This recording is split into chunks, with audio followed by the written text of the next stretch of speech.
Okay, so I've been wanting a way to share more like in the moment thoughts and strategies and experiences um, and experiments and things like that with you.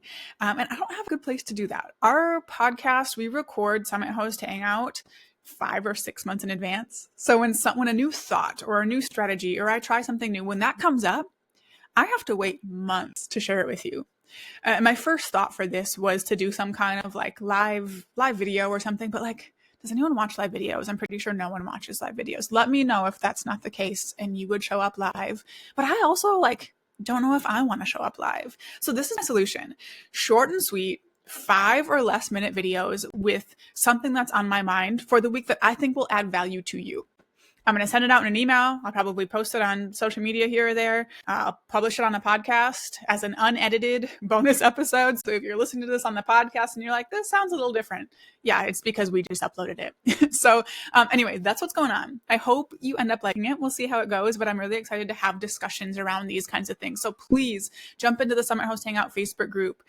Go over to Instagram. I'll have some stuff up on Instagram stories to start conversations around this. Let's talk about it. Like, I would love to hear from you as well. The first thing that I wanted to talk about is something that came up for me the other day. I was thinking about what I wish people knew about summits. It's kind of a weird thing to be thinking about. It was like a prompt I saw somewhere. I was like, let me think about that.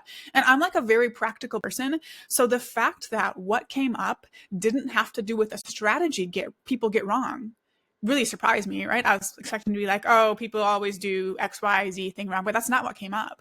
What did come up was that I wish people knew that summits didn't have to be done a certain way.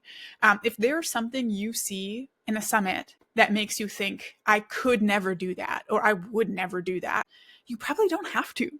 This can be anything related to the design of the event, presentation format, the way you promote the summit, the way it's monetized, the way speakers are displayed, treated, valued, the attendee experience, sales strategies, so much more, right? You can make everything your own.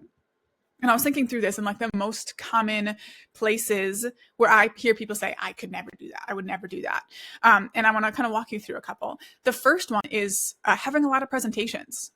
If you don't want 20 presentations, if you don't want 30 presentations, don't. You can choose to have a smaller summit. Do you have to be more intentional with who you bring on, who you pitch, what the presentations are about? Of course, but put the extra thought in and make it into an event that you are proud to host. Maybe you're someone who hates watching videos. Welcome, glad you're here.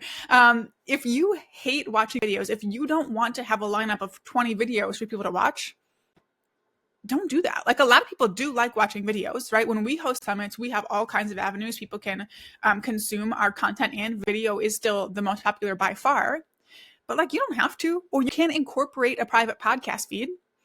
But if you don't want to do video, don't. Maybe you have had experiences with things in summits feeling like high pressure or transactional as a speaker. Do it differently, right? You don't have to treat your speakers that way. You can make it into a huge win for them. Show your speakers that you care. Make it a bigger win for them than it is for you. Care about them as humans instead of email lists. Like, it isn't hard. Put that intention into your summit in the way you plan it. If you have a problem with like limited time tripwire style offers, skip it in your event. You might have conversion rates go down a little bit. That's a decision you can be okay with. If you have an issue with offering like an easy yes bundle of resources, create your own style of All Access Pass, right? It doesn't have to look like all the other summits. If you feel like all summits are the same, put your own unique spin on it. Challenge yourself to make it unique.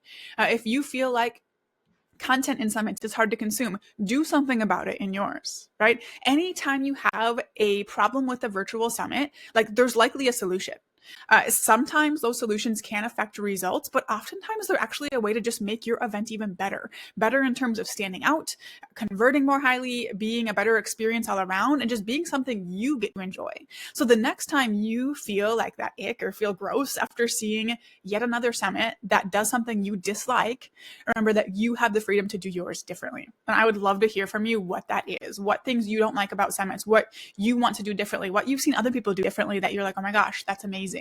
Let's have a conversation around that. So hop over to Instagram stories, hop over to Summit Host Hangout, and I'd love to hear from you.